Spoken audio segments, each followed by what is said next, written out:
నమస్కారం తెలియజేస్తూ మీరందరూ నా మీద నమ్మకం పెట్టుకొని ఓటేసి గెలిపించినందుకు మీ అందరికీ పాదాభివందనాలు. అదేవిధంగా మీరే సర్పంచులు, నేను కాపలదారినే. మీకోసం నిరంతరం పనిచేస్తానని చెప్పేసి పెద్దలు ఉన్నారు. పెద్దలు అనేక విధాలుగా ఎంబడుంటా అన్నారు.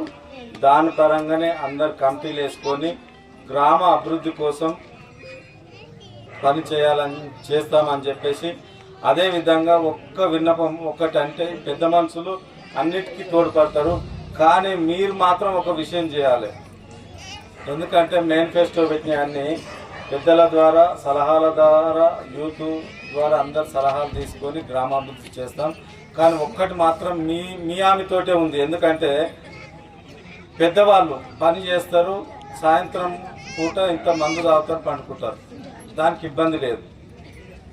కానీ యూత్ పొద్దున ఒక పెగ్గు ఏమంటారు 90 అంటారు, పొద్దున 190, మధ్యాహ్నం సాయంత్రం. దానికి కారణం మీరు ఎంబడి ఉంటేనే అది మాసిపోతుంది.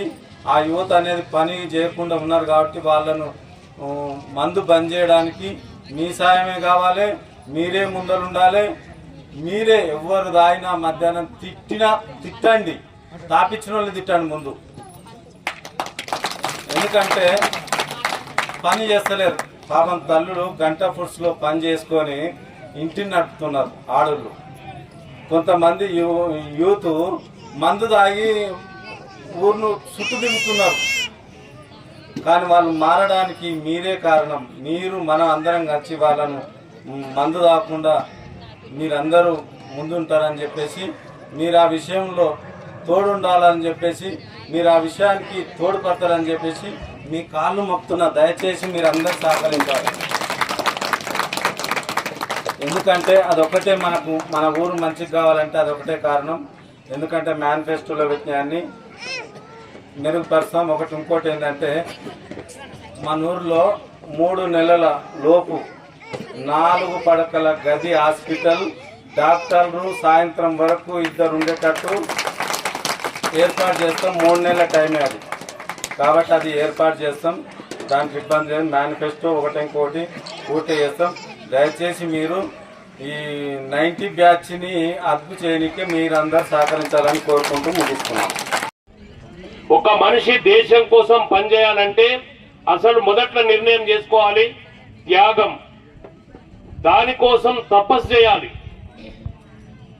అవసరం ఉంటే ప్రాణాన్ని కూడా భారతదేశం కోసం, ఈ ధర్మం కోసం త్యాగం చేసి బలిదానం కావడానికి కూడా సిద్ధం ఉండాలి. అలాంటి వ్యక్తులే నాయకులు కావాలని. అట్లే ఆయన ఇంకో మాట కూడా అన్నాడు, యూత్ ఎలా ఉండాలి, ఏ విధంగా ఉండాలని చెప్పినప్పుడు ఆయన ఒక మాట అన్నాడు, సంరచన, సంయోజన, సంఘర్షణ.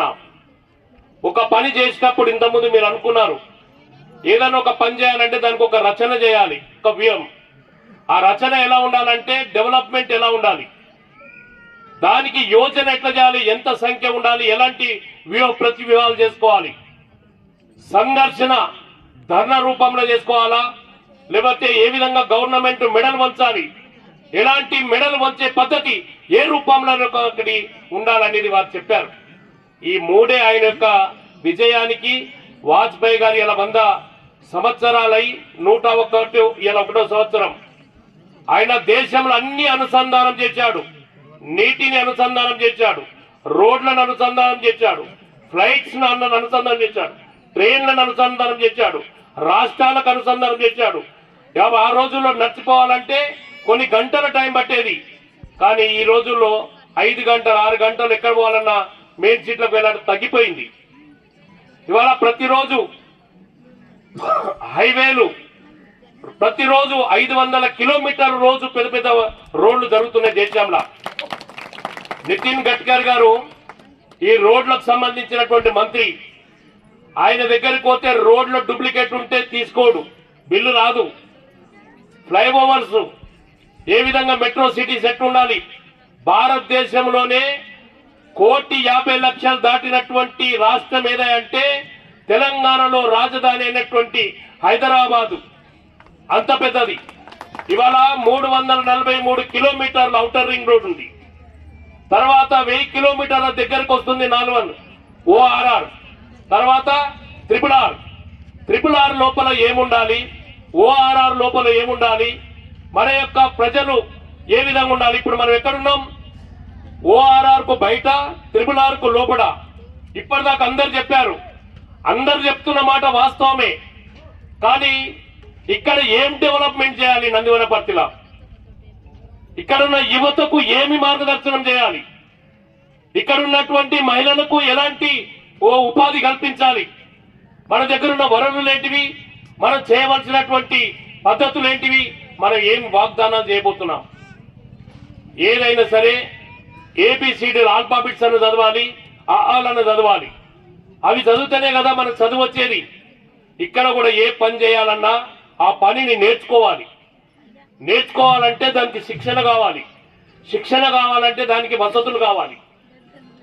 వసతులు కావాలంటే అక్కడ ఉన్నటువంటి సర్పంచ్ దాన్ని పూర్తి స్థాయిలో నిర్వహించాలి. ఒక మహిళామూర్తి ఇవాళ పొదుపు సంఘాల లోపల వచ్చే డబ్బుని ఏ విధంగా ఉపయోగించుకుంటుంది? ఇంటి కోసమా లేకపోతే వ్యాపారం కోసమా? ఇంటి కోసం అయితే ఒక్క రోజులో పోతుంది వడ్డీ లేని వరకు. అదే వ్యాపారం కోసం పెడితే ఆ యొక్క యువకు ఏం పెట్టాలి? మన ఊర్లో ఉన్న మహిళలు ఒక బట్టల షాప్ పెట్టుకోవచ్చు, ఒక సూపర్ మార్కెట్ పెట్టుకోవచ్చు, ఒక హోల్సేల్ దుకాణం పెట్టొచ్చు, ఒకటి ఏదైనా చేయొచ్చు. వాళ్ళకి ఆలోచన రావాలంటే ఇక్కడ స్కిల్ డెవలప్మెంట్ జరగాలి. వాళ్ళకు మైండ్ లో అది రావాలి అంటే మనం ఇక్కడ ప్రోత్సహించాలి. అలాంటి ప్రోత్సాహాలే మనం తీసుకోవాలి. ఇవాళ మన నందివనపర్తి గ్రామంలో స్పోర్ట్స్ నేను సెల్ కన్వీనర్గా ఉన్నాను. ఈ యొక్క రాష్ట్రానికి నేను ఒక సంతకం పెడితే అతనికి సీట్ వచ్చేది. నేను స్పోర్ట్స్ సెల్ కన్వీనర్గా ఉన్నప్పుడు చాలా మంది మెడికల్ సీట్ కోసం నా దగ్గరకు వచ్చేవాళ్ళు. నా బిడ్డ స్పోర్ట్స్ మెన్, నేను జిమ్నాస్టిక్ చేయించాను, స్విమ్మింగ్ చేయించాను, చాలా గేమ్లు ఆడుతుంది అని నా దగ్గరకు వస్తే నేను సంతకం పెట్టేటోని కాదు. నేను ఒక సంతకం పెడితే ₹1,00,00,000 ఇచ్చేటోళ్ళు. కానీ ఎక్కడ కూడా రూపాయి తీసుకోలే. White and white. ఏ విధంగా అయితే వాజ్పేయి గారి పుస్తకం ఎట్లాంటి తెలుసా? మొత్తం వైట్ గా ఉంటది. రాస్తా ఉంటే తెలుస్తా ఉంటది, తీస్తా ఉంటే కొత్త కొత్త గణాలు, కొత్త కొత్త గుణాలు, ఆయన యొక్క పరివర్తన ఎలా ఉందో తెలుస్తా. ఆయన మహాకవి వాజ్పేయి గారు పెద్ద కవి. జీవితాన్ని గురించి రాసేవాడు, దేశం కొత్త ఎల్లల గురించి రాసేవాడు. ఒక్కసారి పార్లమెంట్ అతను మాట్లాడుతుంటే పిన్ డ్రాప్ సైలెన్స్, ప్రతిపక్షమైనా కూడా నోరు వెప్పేవారు కాదు. ఆ రోజుల్లో మనకు ఏదైతే కాశ్మీర్ సంబంధించినటువంటి గొడవలు ఉన్నప్పుడు భారతదేశం నుంచి పివి నరసింహారావు గారు ఇక్కడి నుంచి విదేశాంగం నుంచి అంటే ఇక్కడి నుంచి ఐక్యరాజ్య సమితికి మాట్లాడి నువ్వు ఒక్కడవైతేనే కాశ్మీర్ గురించి చెప్పగలుగుతావు, ఐక్యరాజ్య సమితిని మెప్పించగలుగుతావు అని చెప్పేసి ఆయన పంపించడు. అంత నమ్మకస్తుడు. మన పార్టీ కాదు పివి నరసింహారావు, కాంగ్రెస్ పార్టీ ప్రధానమంత్రి. అయినా కూడా వాజ్పేయి గారిని ఎన్నోసార్లు పంపించారు విదేశాలు. ఆ నమ్మకం కావాలి. ఇంతకుముందు చెప్పారు రాజకీయాలు అయిపోయాయి, అభివృద్ధిలో రావాలి. అభివృద్ధిలోకి రావాలంటే మనం ఏం చేయాలి? కలిసిమెలిసి ఉండాలి. ఇంకా ఈర్ష్యలు, ఈగోలు మర్చిపోండి, స్నేహాన్ని పెంచుకోండి. ప్రేమ అనే 2 అక్షరాలకు ఎంత పవర్ ఉందో తెలుసా? ఒక ప్రేమ మీద 200 సినిమాలు వచ్చాయి. ఒక ప్రేమ అనే 2 అక్షరాలకు ఎన్నో రకాల సినిమాలు తీశారు.